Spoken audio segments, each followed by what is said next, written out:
Welcome to New Hampshire's Business. I'm Fred Coker.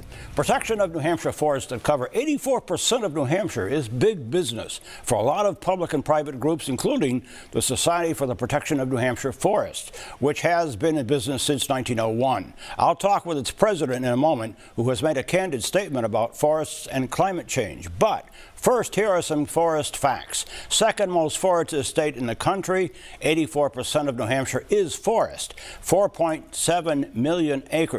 32% of New Hampshire forest is in public ownership or protected, and that's 1.8 million acres. It's the last count that I found listed. And then New Hampshire has lost 126,000 plus acres of forest from 1983 to 2017 to development.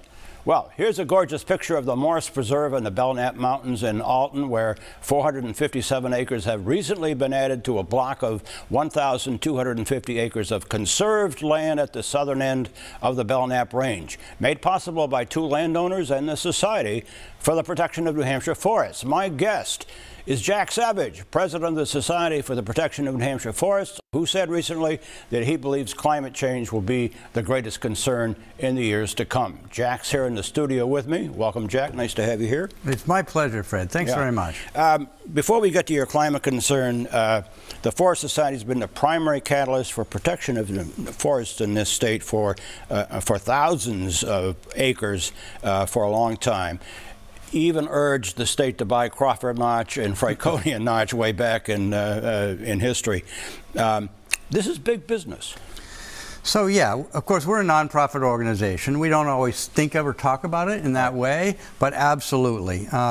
First of all, we're a forestry organization as well as a land trust, and so we're not just protecting land, we're keeping it in use. Harvesting wood products, which has long been a top industry of New Hampshire. Yeah. Secondarily, recreation is huge for New Hampshire, and so we and our other fellow land trusts in the state and the state itself are providing recreational opportunities. It's bringing people here to go to restaurants, hotels, et cetera, et cetera. Right now, or in fact, you just had a success protecting a significant tract of forest up in Shelburne, New Hampshire, the so-called Mahoosic Highlands. Yeah. Protection like this doesn't just happen, does it?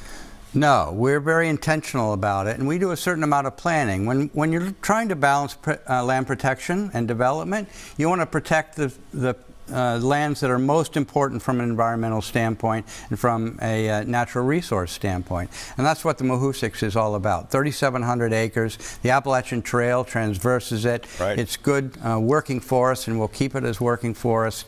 A mile of frontage of the Ammonoosuc River. This is really a spectacular piece. We're very proud to have been part of that. And now to the climate. U.S. Forest Service, as you know, their scientists say they have irrefutable evidence that the climate of the northeastern states and eastern Canada has changed over time and will have dramatic effects on northeastern forests, including declines in certain species of trees and, of course, wildlife. How concerned are you, and is the Forest Society planning for that reality? I think we are planning for that reality. Climate change is, I think, the threat of our century. That doesn't mean that I'm pessimistic about that threat. I think we'll address it. The first thing we as society are going to have to do, and the Forest Society is doing, is reduce emissions. Forests are a wonderful natural tool to mitigate climate change by absorbing carbon, but that's not going to be enough. We all have to reduce emissions.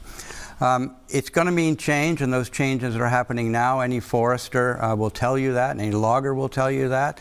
And so it's about adaptive forestry and forest management to make our forests more resilient, to stand up to those changes so that we have a robust forest products industry and still a beautiful natural surroundings. I would note that the international climate scientists acknowledge that we still need wood.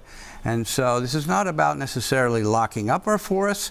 This is about making sure that our forests are resilient and can provide us the natural resources we need sustainably. Finally and briefly, there have been a number of fires in the White Mountain National Forest and up the northern New Hampshire over the last 10, 12 years. Hundreds of acres at a time. Are you concerned that, or is New Hampshire and its surrounding states ready for a major fire like we've seen up in Canada? I think because of our history of having very large forest fires, especially after the hurricane of '38, back in the late 30s and 40s, that we are prepared. It's difficult to know what climate change will bring to us, but the drought has the potential of making it a little bit more of a tinderbox. And we'll have to leave it there. Jack Savage, who is president of the New Hampshire Society for the Protection of New Hampshire's Forests. Thank you. Thank you. And if you missed part of this briefing on New Hampshire forests, you can go to WMUR.com, where it will be posted all this week.